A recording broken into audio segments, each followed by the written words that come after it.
तांतिया वाला से आपको अपडेट करेंगे। हमारे नुमाइंदे अली हसन साबरी की रिपोर्ट के मुताबिक गम से निढाल मां की अकलौती बेटी का मुबशरा कातिल 3 माह गुजरने के बावजूद पुलिस थाना सिटी की गिरफ्त में न आ सका।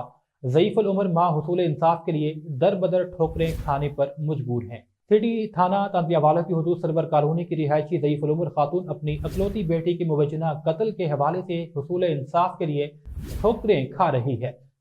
मजलूम मां दाद रसी के लिए प्रेस क्लब तांतियावाला पहुंची। उन्होंने पुलिस थाना सिटी पर इल्जाम आयद करते हुए कहा, साबिक इंचार्ज इन्वेस्टिगेशन इंस्पेक्टर इमरान ने कत्ल के मुल्जिम से मुबजना तौर पर भारी रकम वसूल की है, इसीलिए गिरफ्तार नहीं किया गया। कातिल आज़ाद घूम रहा है, जबकि मुझे मुकदमे की पैरवी से रोकने के लिए संगीन नताइज की धमकियां दी जा रही हैं।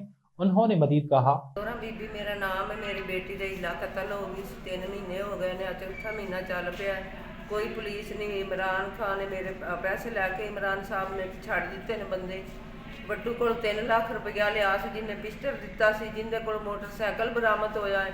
कोई मेरी हलफ नहीं हो रही। जेड़ा बंदा मैं फड़ानी हाँ वो बंदा पैसे लैके छड़ देंदे ने। हुण ते मैं रोज़ थाने जा रही हाँ, कदे आंदे ने फड़ रहे हैं, लभ रहे हैं, सानू लभ नहीं रहा, लेकिन रेट कोई नहीं कर रहा। यासर अब्बास उनका नाम है, कतल करने वाले का तो रोज़ धमकियां देंदा है। पिस्टल उनके कोल बंदे उन्हें लै होंदे ते मेरी गली चाड़ के फिरदा। मैं हाल दवाई भी पानी है फिर, लेकिन मेरी कोई नहीं सुन रहा। मैं कल्ली औरत, ना मेरे को बच्चे ने, ना मेरे को भाई है।